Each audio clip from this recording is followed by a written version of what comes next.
نے دھماکہ کرتے ہوئے 4 لوگوں کو ہلاک کر دیا۔ فلوجہ شہر کے قریب ایک فوجی چھاونی میں گولہ بارود سے بھری کار گھسانے کے واقعے میں 4 فوجی ہلاک اور 21 زخمی ہو گئے۔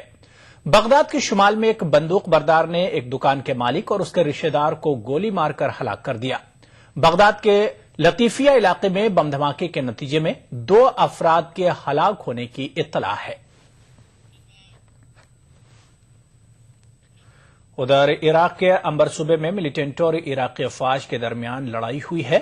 ملیٹنٹوں نے چند فوجیوں کو یرغمال بنا لیا۔ ملیٹنٹوں نے لڑائی جاری رکھنے کا عزم ظاہر کیا ہے۔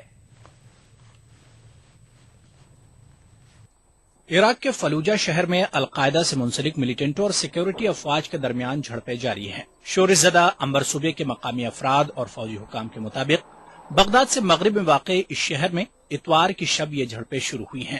انبار صوبے کے ڈپٹی گورنر دھاری علا ارسان کے مطابق فلوجہ میں بندوق برداروں نے فوج کی کئی گاڑیوں کو اپنے قبضے میں لے لیا اور کئی کو نظر آتش کر دیا۔ صوبہ انبر کے ڈپٹی گورنر نے بتایا کہ ملیٹنٹوں نے 5 فوجیوں کو یرغمال بنا لیا ہے۔ یاد رہے کہ انبر صوبے میں تشدد پھوٹ پڑنے کے بعد فوجیوں کو دوسری بار یرغمال بنانے کا واقعہ پیش آیا ہے۔ 6 جنوری کو یرغمال بنائے گئے 4 فوجی بعد میں فلوجہ کے ایک مقام پر مردہ پائے گئے تھے۔ ثوار العشائر بالفلوجة وبالرمادي ثابتين بعون الله اليوم وبعون الله تعالى هناك معارك طاحنة على سد الفلوجة۔ میڈیا پر جاری تصاویر میں فلوجہ کے کچھ مقامات پر عمارتوں کے درمیان دھوئیں کے بادل اٹھتے دکھائے گئے ہیں۔ دسمبر کے آخر سے القاعدہ سے منسلک عراقی ملیٹنٹوں کی ٹیموں نے فلوجہ اور عنبر صوبے کے صدر مقام رمادی کے کچھ علاقوں پر قبضہ جما لیا ہے۔ عراقی افواج اور مقامی قبائل تمام صوبے کو اپنے کنٹرول میں کرنے کے لیے ملیٹنٹوں سے برسرے پیکار ہیں۔ Bureau report ETV news. شام کے حمص اور آس پاس کے شہروں میں مسلسل شیلنگ کا ایک ویڈیو جاری کیا گیا ہے۔ آن لائن جاری کیا گیا ویڈیو فوٹیج میں آسمان پر دھوئیں کے بادل اڑ رہے ہیں اور وقفے وقفے سے گولیوں کی آوازیں آ رہی ہیں۔ وائس اوور میں کہا گیا ہے کہ ویڈیو اتوار کے روز ریکارڈ کیا گیا ہے۔ اسی دوران حمص میں شامی افواج اور ملیشیا کے بیچ جنگ جاری رہنے کی اطلاعات ہیں۔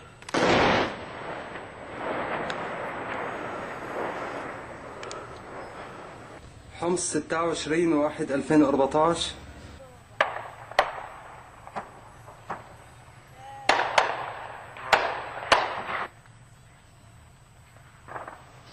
26/1/2014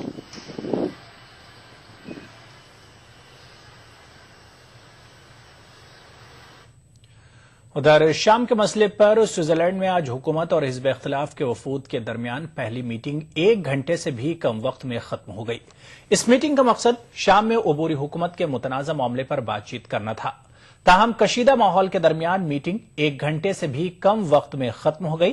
اسی دوران اپوزیشن نے کہا ہے کہ حمص شہر میں انسانی امداد پہنچانے کے معاملے پر پیش رفت نہیں ہوئی ہے۔ کل حکومت اور اپوزیشن نے شہر میں امداد پہنچانے سے اتفاق کیا تھا۔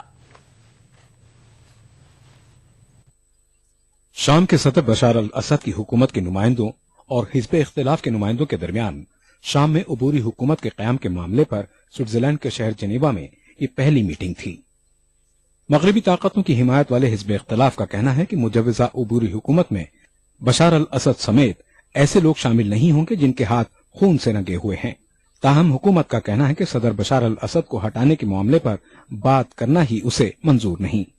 اس دوران میٹنگ میں شامل حزب اختلاف کے ترجمان منظر اکبک نے بتایا کہ شام کے شہر حمص میں جنگ میں پھنسے شہریوں کو رسد پہنچانے اور جیلوں سے قیدیوں کی رہائی کے معاملوں پر بھی کوئی پیش رفت نہیں ہو سکی، کیونکہ حکومت نے امدادی رسد لے جانے والے ٹرکوں کے قافلے کو ابھی تک شہر میں داخل ہونے کی اجازت نہیں دی ہے۔ As of today, until now, there is no progress in the humanitarian corridors. The city of Homs, the old city of Homs, is still under starvation siege. And there is no progress also in the releasing of the prisoners. The regime is saying that he is going to allow the convoys. There are 12 trucks of Red Crescent waiting there for the regime to allow them in, but they are not allowed yet. We will judge the regime by what it does, not by what it says.